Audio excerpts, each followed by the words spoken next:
À la première heure, avec mon groupe, je vais déposer une motion de censure pour faire tomber le gouvernement. Je vous rassure. Jusqu'à hier, j'ai failli repousser encore, mais c'est le DAGE qui m'en a dissuadé, en me disant qu'il y a une forte attente du personnel par rapport à cette rencontre. Et je comprends tout à fait, mais vous comprendrez également que les conditions dans lesquelles la prise en main de l'État a dû se faire ont été des conditions assez délicates. Donc, me féliciter de cette rencontre, m'en réjouir également. C'est une prise de contact, mais j'aurai à développer ultérieurement des rencontres sectorielles avec les différents services pour mieux indexer les problèmes qui sont propres à chaque service. Dorénavant, j'avais demandé à ce que chaque direction nous fasse un petit mémo sur la situation de son service et les problèmes rencontrés, mais surtout les propositions, s'il y en a, pour pouvoir essayer d'apporter des solutions. Ceci dit, je dis que cette rencontre est importante dans la perspective du rôle nouveau que nous voulons donner, la place nouvelle que nous voulons donner à cette institution qu'est la primature. Il est question ici d'une primature forte. Nous avons entendu beaucoup de spéculations de certains politiciens de très mauvaise foi sur la primature sous sa forme actuelle, qui se supplierait peut-être à la présidence de la République. C'est méconnaître un peu d'abord le cadre relationnel de l'attelage que nous avons mis en place, mais surtout l'importance et les attentes du président de la République sur la primature. Une primature forte, c'est une présidence de la République très forte. Une primature faible, c'est une présidence de la République extrêmement exposée et vulnérable. Dans un pays normal, la primature doit être très forte pour conduire au quotidien la politique de la nation définie par le président de la République et avoir sous sa responsabilité l'administration, qui est le bras d'exécution. Pour des raisons politiciennes simplement, cette primature a été malheureusement conduite à jouer, sinon les seconds rôles, en tout cas à passer presque après les ministères. Et ceci explique cela, tous les dysfonctionnements qu'on a notés et tous les blocages. Et je peux vous assurer, et je le remercie davantage d'ailleurs, que M. le Président de la République accorde une importance particulière au rôle primordial que devra jouer la primature maintenant et tout au long du mandat. C'est tellement important pour lui qu'il me rappelle tout le temps qu'il attend impatiemment le projet de décret portant organisation de la primature. Madame Diatta a tout à l'heure parlé de l'organisation de la primature, qui est l'organisation actuelle. Nous allons procéder à une profonde réorganisation de la primature pour la conformer un peu à ce nouveau statut, qui n'est pas nouveau textuellement, mais dans le contenu qu'on doit donner et dans la pratique, nous allons renouveler pas mal de choses. Et cette primature, qui doit jouer ce rôle extrêmement important, voire déterminant, doit fonctionner sur la base d'un certain nombre de principes. Nous avons trouvé tout le personnel ici. Je crois que depuis qu'on est là, pratiquement, on a maintenu intact l'effectif. Nous n'avons même pas essayé de savoir qui est venu quand et avec qui, sauf à quelques cas, comment dirais-je, quelques exceptions près, qui relèvent beaucoup plus de la confiance politique du Premier ministre, mais de manière générale pour le personnel, nous avons maintenu tel quel. Nous ne nous préoccupons pas de savoir qui est venu avec qui a quelle conviction politique. Ce n'est pas ça notre souci. Nous avons essayé de choisir des collaborateurs sur la base strictement de la compétence. Mme Diatta l'a rappelé tantôt, j'ai mon cabinet constitué d'un certain nombre de conseillers techniques travaillant sous la direction de M. Ibrahim Gueye, de directeur de cabinet, mais en commençant par lui-même, le directeur de cabinet, et plus peut-être 90% de ceux qui conçurent le cabinet, je ne les connaissais, je ne les ai jamais connus auparavant. Je les ai sélectionnés sur dossier et par rapport à un profil. Parce qu'il n'est pas question pour nous de procéder à une politisation qui ne réponde pas qui ne corresponde pas à un souci de compétence d'abord. Et il en ira de même pour tout le personnel. Ce qu'on attend par rapport aux tâches qui nous incombent et à la lourde mission qui nous attend, ce qu'on attend des agents, c'est de faire preuve de compétence. Chaque agent a son niveau de faire preuve de compétence. Le chauffeur n'a qu'à être un chauffeur compétent.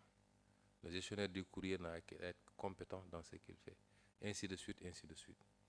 Ce qu'on attend, c'est faire preuve de loyauté.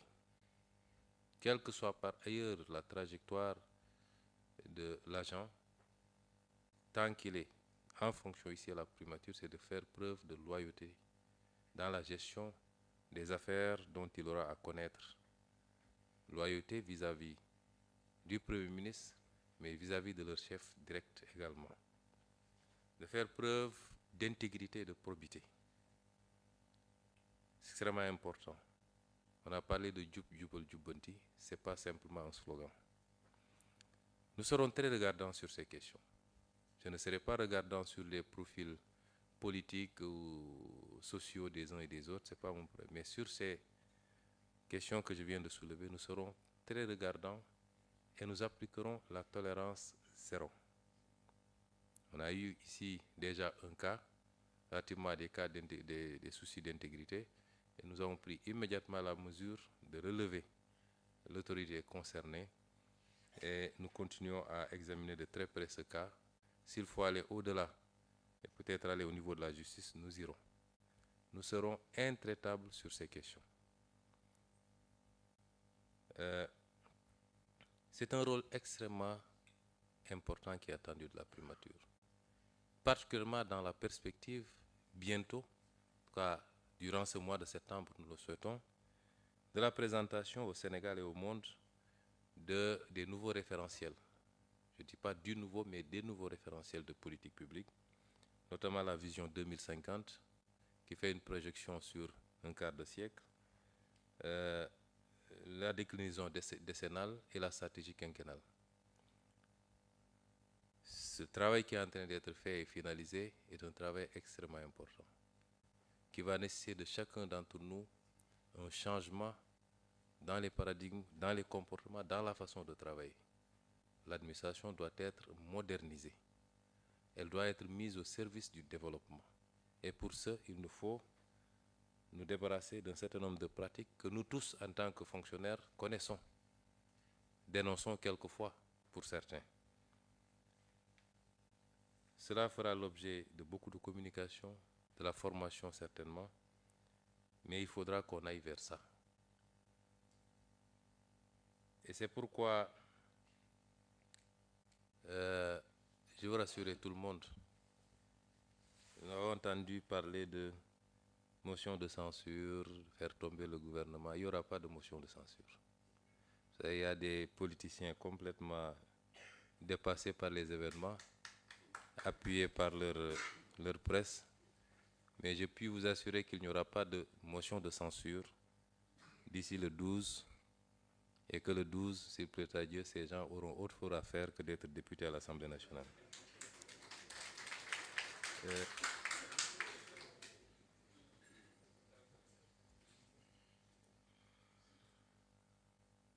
Et nous insisterons aussi sur un aspect extrêmement important pour nous, c'est la rationalisation. Nous avons pris pas mal de mesures depuis qu'on est là. Le fonctionnaire peut considérer que c'est des mesures qui sont dirigées contre lui, contre son confort au travail, ainsi de suite. Ce n'est pas le cas. Les pratiques que nous appelons de tous nos voeux sont des pratiques courantes devenu même la norme dans des pays beaucoup plus nantis que nous. Quand on dit qu'il faut rationaliser sur un certain nombre de consommations que les gens peuvent partager, mettre les imprimantes en réseau au lieu d'acheter une imprimante pour chaque bureau, avoir une pièce pour y mettre les machines à café, toutes les autres commodités que tout le monde peut utiliser. Vous allez dans tous les pays développés, ça se passe comme ça. Pourquoi les pays qui sont les moins avancés comme les nôtres peuvent continuer à dépenser des milliards et des milliards pour des commodités qui peuvent être gérées en partage sans nuire à la consommation individuelle de chacun? C'est ce souci qui guide de manière générale la politique de l'État. Nous allons bientôt terminer l'étude sur la rationalisation des directions générales, des agences d'exécution. Nous allons aller vers ça. Et c'est ça qui a justifié d'ailleurs la proposition de dissoudre un certain nombre d'institutions dont la pertinence interroge. On fait de la politique dans tout dans ce pays, mais le même objectif sera atteint dans tous les cas, parce que je puis vous donner la primeur que le président de la République, probablement aujourd'hui, va prendre des décrets pour remercier les présidents de ces institutions et bloquer le fonctionnement pour que aucun centime de crédit ne puisse désormais être dépensé dans le cadre de ces institutions. Et c'est ce souci qui nous anime quand on pose le débat sur la reddition des comptes, qui va démarrer maintenant, cette semaine même, et qui va s'étaler autant qu'il faudra.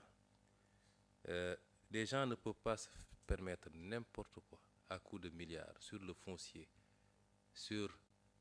bâti, sur les marchés publics, les marchés classés secret défense, sur les concessions, et j'en passe, à tous les domaines. Amasser des milliards, et on sait dans quelles conditions une partie de ces fonds ont été expulsés du pays, et penser qu'ils peuvent en sortir indemnes. Et c'est pourquoi d'ailleurs on a pris des mesures conservatoires pour que certains ne puissent pas sortir du pays désormais. Il y en a 3 ou 4 qui ont pu s'échapper, mais s'il faut aller les tirer par les orteils, ils reviendront. Mais nous prendrons toutes les dispositions pour que justice soit faite et que l'argent qui appartient au peuple soit ramené. Ce n'est pas de la léthargie, ce n'est pas de la lenteur, c'est qu'on prenait le soin de bien faire le travail. Et je crois que dans les jours à venir, c'est par dizaines qu'ils devront rendre compte. Si je dis tout ça, c'est pour insister. Ça ne doit plus se reproduire. Et rien n'est à sous-estimer. Une corruption de 100 000 francs et une corruption de 100 millions, pour moi, c'est de la corruption, c'est-à-dire du détournement de destination par rapport à l'utilité publique, à l'intérêt général. Ce n'est pas acceptable. Et si on considère qu'on ne sera pas tolérant avec ces pratiques qui ont pu se faire dans le passé, nous ne le serons pas également à partir de maintenant et sous notre régime. Ce ne sont pas de l'intimidation, mais je veux insister pour que chacun d'entre nous, en ce qui le concerne, essaie de s'organiser pour se suffire de ce qu'il gagne normalement, légalement, légitimement et honnêtement, et ne pas se livrer à certaines pratiques. C'est extrêmement important. C'est à ce prix seulement que nous allons opérer les changements qualitatifs attendus par les Sénégalais. Et la perception que les Sénégalais se font de leur administration, se font de leurs autorités. Et la primature doit donner l'exemple, parce que c'est la mère des administrations. C'est la tête de pont. La primature doit être irréprochable sur ces questions. Et si je dis la primature, ce n'est pas le Premier ministre seulement. C'est chacun et chacune des agents ici présents. Et j'attends énormément de vous par rapport à ces aspects-là. Mais évidemment, si on demande autant aux agents, il faut que nous travaillions également à vous mettre dans les meilleures conditions de travail. Ça, j'ai entendu les complaintes du syndicat. J'ai été syndicaliste moi-même, Madame Diatta et Monsieur Mbaye. Nous avons entendu, et depuis qu'on est là, notre principal souci, c'est les conditions de travail. Nous avons besoin juste d'un peu de temps pour stabiliser les choses, mais on y travaille. Pour nous, quand j'ai demandé un certain nombre d'éléments à Madame Diatta, j'ai été un peu gêné de voir un peu les niveaux de rémunération à la primature. Un peu gêné. Et je pense qu'on ne peut pas avoir une administration comme la primature qui est censée être chef de toutes les administrations avec ces niveaux de rémunération. Et sans prendre un engagement ferme, en bon syndicaliste que j'ai été, j'ai pu vous promettre qu'on va déployer toute l'énergie qu'il faut pour améliorer ça de manière substantielle. Aussi bien au niveau de la rémunération que des mesures d'accompagnement pour les conditions matérielles de travail. La restauration, nous sommes en train de mettre les bouchées doubles pour pouvoir l'ouvrir et l'adosser à une subvention. Mais il faut organiser les choses. J'ai posé quelques questions. Je crois qu'il y a une association pour les femmes qui travaillent à la primature. Mais il faut aller de manière plus large, nous permettre. Quand j'étais aux impôts, on avait quand même le syndicat. Il ne faut pas en créer ici quand même. J'ai beaucoup fatigué mes directeurs là. Donc il y avait le syndicat, il y avait les amicales, mais il y avait surtout la mutuelle. Et les mutuelles sont extrêmement importantes. Et il faut en créer, surtout que l'État va mettre en place une politique mutuelle beaucoup plus agressive pour permettre d'englober tout le monde. Et c'est l'ensemble de ces synergies qui permettait de faire beaucoup de choses. Les évacuations sanitaires, la subvention du restaurant et beaucoup d'autres choses. Je pense qu'on peut s'en inspirer pour essayer d'organiser les choses ici au niveau de la primature et vous permettre à tous de pouvoir améliorer pour les prises en charge médicales, pour la restauration, pour beaucoup d'autres choses. En tout cas, nous sommes là pour accompagner. Le supplément, le DAGE m'en a parlé. Vous avez un très bon avocat qui vous met tout le temps la pression. Il y a certaines considérations sur lesquelles je ne vais pas trop entrer, puisqu'on est en public. Mais, indépendamment de ces considérations, il sait les mesures que j'ai immédiatement prises. Et je pense que ça pourra se régler. Je ne sais pas s'il y a eu une évolution avec le ministère des Finances. En tout cas, on avait pris un certain nombre de dispositions pour que ça se remette en place le plus rapidement possible. Et nous voulons aller beaucoup plus loin. J'ai parlé du restaurant. Avec le Conseil technique santé, on est en train de mettre en place une petite unité pour les soins d'urgence. Je crois que le local est là, l'équipement, on est en train d'équiper petit à petit. J'ai même demandé à ce qu'on installe une salle de sport, parce que je vais avoir des agents en pleine forme pour pouvoir être opérationnel. Et au-delà, peut-être, une vieille idée que j'ai beaucoup défendue quand j'étais aux impôts, peut-être voir comment mettre en place une petite crèche pour les dames, parce que souvent c'est très difficile quand on sort de la maternité de laisser son enfant à la maison. Mais si on l'a ici dans l'immeuble, qu'on peut mutualiser avec d'autres services qui se trouvent dans la zone, y compris la présidence de la République, peut-être que ça permet aux gens de travailler dans des conditions de sérénité. C'est vous dire en tout cas que nous avons les logements, quelqu'un en a parlé, on va voir l'état du dossier, s'il y a un dossier qui existait déjà. Et nous allons pousser pour que au moins l'accès au foncier puisse se faire. Et après, si la mutuelle existe, les gens pourraient voir quel montage faire de manière groupée avec les institutions financières pour aider les gens à construire. C'est autant de préoccupations que nous avons avec vous. Pour le transport également, on va voir le dossier. C'est vrai que c'est même beaucoup plus économe pour nous d'avoir un système de ramassage généralisé plutôt que de gérer les déplacements individuellement. Nous avons fait beaucoup de travail sur le parc automobile ces derniers temps, avec le DAGE, le SGG, ainsi de suite. Des résultats ont été obtenus, puisque beaucoup de véhicules du parc avaient été emportés par des gens qui ne sont plus à la primature depuis longtemps, et même par des privés. On a pu en récupérer beaucoup, et il nous faut travailler peut-être à des moyens de transport qui permettent de déplacer, de faire partir et revenir le maximum de personnes dans des conditions les plus optimales, et nous allons y travailler. Et je reste de manière générale ouvert à toutes vos suggestions dont on examinera la faisabilité. Et tout ce qui sera faisable, soyez assurés que vous aurez notre soutien, parce que pour nous, un agent performant, c'est un agent apaisé dans son cadre de travail, dans ses conditions de vie et d'existence. Les deux vont de pair. Donc nous allons tout faire en tout cas pour accompagner tous les agents à se sentir mieux pour pouvoir mieux servir. C'est les quelques éléments que je voulais dire. Je n'ai pas lu de discours, je n'aime pas en lire. Pourquoi je fais trop de... à chaque sortie, on dit qu'il en a trop dit ou il n'en a pas dit assez. Mais je préfère dire les choses telles que je les ressens, dans un dialogue direct et franc. Et ce genre de rencontre, peut-être nous allons essayer de la reproduire peut-être une fois dans l'année, indépendamment des rencontres sectorielles, sauf si le personnel décide d'organiser des fêtes de temps en temps.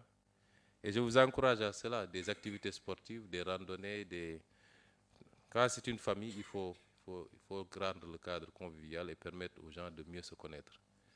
Je vous remercie de votre aimable attention et vous souhaite un bon appétit.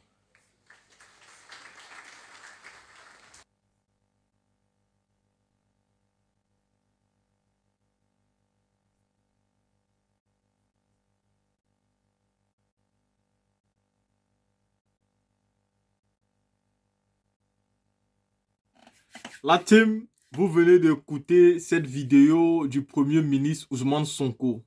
C'est chaud. Même si vous n'êtes plus aux affaires, la prison vous guette. Voici ce que tous les dictateurs redoutent. Voici la cause pour laquelle les dictateurs ont peur de quitter le pouvoir. Pourquoi? En Afrique, nous avons des dirigeants qui passent le temps à voler, à piller les caisses de l'État.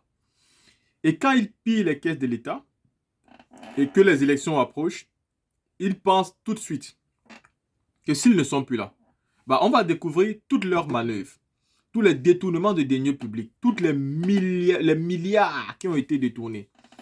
Et ils risqueraient donc de partir en prison. Non seulement d'abord d'être interpellés, d'avoir des enquêtes approfondies, de savoir qui a volé quoi, de réquisitionner tout ce qui a été volé, et pour ceux qui n'auront pas à rembourser ça, de partir en prison. Et donc, ils sont souvent prêts de tuer pour ne pas arriver à là. C'est ce qui se passe aujourd'hui au Sénégal. Le Premier ministre Ousmane Sonko dit ce qui va se passer dans les jours à venir, dit ce qui va se passer dans les mois et les semaines à venir. Parce qu'en réalité, les ministres de Macky Sall ont extrêmement volé. Ils ont extrêmement volé. Et c'est pourquoi, à un moment donné, ils encourageaient Macky Sall à tenter de faire un troisième mandat.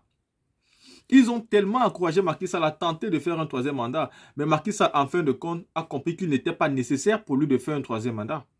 Ça lui aurait coûté bien plus que ce qu'il a pu perdre. D'ailleurs, il a même perdu quoi? Macky Sall a perdu quoi en réalité? Il n'a pas perdu grand-chose. Imaginez-vous s'il avait forcé l'humiliation qu'il allait d'abord prendre. Parce qu'il allait se faire humilier. Il allait se faire humilier par Bassirou Diomaye Faye. On va dire tout ce qu'on veut aujourd'hui, qu'on l'aime ou on l'aime pas, Bassirou Diomaye Faye et Ousmane Sonko ont fait quelque chose d'exceptionnel au Sénégal. Exceptionnel au Sénégal. C'est vrai qu'ils ne respectent pas aujourd'hui les promesses qu'ils ont eu à donner aux pays voisins. Et surtout Ousmane Sonko. Parce qu'il a clairement fait des promesses au Mali.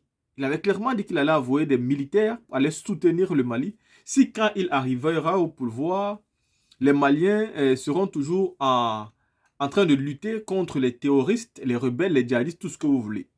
Mais depuis qu'il est à la primature en tant que Premier ministre, rien n'a changé. Je dis bien, rien n'a changé. Et pour moi, c'est un problème de fond. Il faut faire que les lignes bougent, il faut faire que les choses changent. Mais s'il y a quelque chose aujourd'hui qu'il faut apprécier, c'est qu'il est en train de changer quand même positivement la vie des Sénégalais. Et c'est aussi la première des choses importantes pour ceux qui sont élus. Les Sénégalais ont vu pas mal de choses aujourd'hui en termes de prix diminuer. Les Sénégalais aujourd'hui ont des dirigeants qui les rendent compte. Les Sénégalais aujourd'hui ont quand même une certaine vision et ils veulent revenir sur les milliards que les ministres de Macky Sall ont volés pour les récupérer. Et il n'y a rien de plus que les Sénégalais demandaient et c'est à apprécier. Même si dans le plan africain et international, le Sénégal nous déçoit, mais dans le plan national, moi je trouve qu'ils font plutôt une bonne politique avec leur population. On verra d'ici 1 an, 2 ans pour donner déjà nos véritables avis. Pour l'instant, on ne peut pas encore trop s'emporter. Sinon, je pense que pour l'instant, les Sénégalais sont satisfaits d'Ousmane Sonko et de Bassirou Diomaye Faye. Mais sur le plan national et international, pour moi, c'est quand même un désastre et une catastrophe.